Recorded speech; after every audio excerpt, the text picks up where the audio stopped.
ರಾಜ್ಯವೇ ಖುಷಿಪಡೋ ಸುದ್ದಿ. ಎಲ್ಲರ ಮನೆ ದೋಸೆ ತೂತಾದರೆ ಇವರ ಮನೆ ಕಾವಲಿನೇ ತೂತು. ತಲೆ ಬರಹ ನೋಡಿ ಆಶ್ಚರ್ಯ ಆಯ್ತಾ? ಏನಪ್ಪ ಇದು ಅಂತ ಹೇಳ್ತೀನಿ ನೋಡಿ ಮುಂದಕ್ಕೆ. ಹೀಗೇನಿದ್ದರೂ ಮೀಡಿಯಾ ಯುಗ.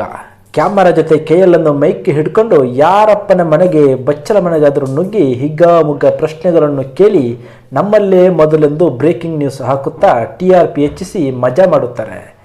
ಯಾವುದಾದರೂ ವಿಷಯ ಸಿಕ್ಕಿದರೆ ಸಾಕು, ಹೈಕೋರ್ಟ್ ಜಡ್ಜ್ಮೆಂಟಿಗಿಂತ ಮೊದಲು ತೀರ್ಪು ಕೊಟ್ಬಿಟ್ಟು ಆರೋಪಿ ಮಾಡಿಬಿಟ್ಟಿರ್ತಾರೆ.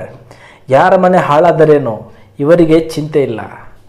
ಈಗ ವಿಷಯಕ್ಕೆ ಬರುವ. ಪರಸ್ತ್ರೀಯ ಜೊತೆ ತನ್ನ ಕಾಮ ತೃಷೆಯನ್ನು ತೋರಿಸಲು ಹೋಗಿ ಕೊಲೆಯಾದ ರೇಣುಕಾಸ್ವಾಮಿ ಕೇಸಲ್ಲಿ ಮೊದಲ ಆರೋಪಿ ಪವಿತ್ರ ಗೌಡಲನ್ನು ಮಾತನಾಡಿಸಲು ಬಂದ ತಮ್ಮನ ಕಡೆ ಕ್ಯಾಮರಾ ತಿರುಗಿಸಿ ಕಿರುಕುಳ ಕೊಟ್ಟಾಗ ಸಹಜವಾಗಿ ಆತ ಕೇಳಿದ ಪ್ರಶ್ನೆ, ನಿಮಗೆ ಮಾಡಕ್ಕೆ ಬೇರೆ ಕೆಲಸ ಇಲ್ವಾ ಅಂತ.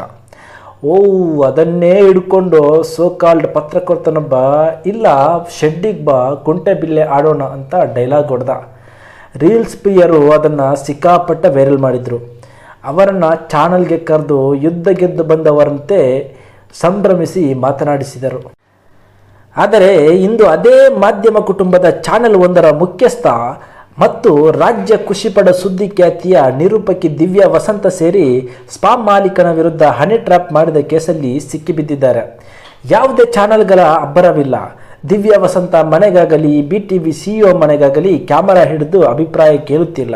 ದರ್ಶನ್ ವಿಷಯದಲ್ಲಿ ಶಾಲಾ ಮಕ್ಕಳನ್ನು ಬಿಡದೆ ಅಭಿಪ್ರಾಯ ಕೇಳಿದ ಇದೇ ಮಾಧ್ಯಮ ಇಂದು ಇಂತಹ ವಿಷಯ ನಡೆದೇ ಇಲ್ಲ ಅನ್ನುವಂತೆ ವರ್ತಿಸುತ್ತಿದೆ. ತಮ್ಮ ಕಾಲಬುಡಕ್ಕೆ ನೀರು ಬಂದಾಗ ಜಾನಮೌನ ತೋರುವ ಮಾಧ್ಯಮ ಬೇರೆಯವರ ಬೆಡ್ರೂಮಲ್ಲಿ ಸಣ್ಣ ಸೌಂಡ್ ಕೇಳಿದರೂ ಸಾಕು ಕ್ಯಾಮರಾ ಹಿಡ್ಕೊಂಡು ಹಾಜರಿರುತ್ತದೆ. ಇವರೆಲ್ಲ ಸಮಾಜ ಉದ್ಧಾರಕ್ಕೆ ದುಡಿಯುವವರು. ಇನ್ನೊಂದು ಕಾಲ ಬರುತ್ತದೆ ನೋಡಿ, ಇಂತಹ ಮಾಧ್ಯಮದವರನ್ನು ಜನ ಮೆಟ್ಟಲ್ಲಿ ಹೊಡೆದೋಡಿಸುವುದು. ಅದೇನೋ ಹೆಚ್ಚು ದೂರ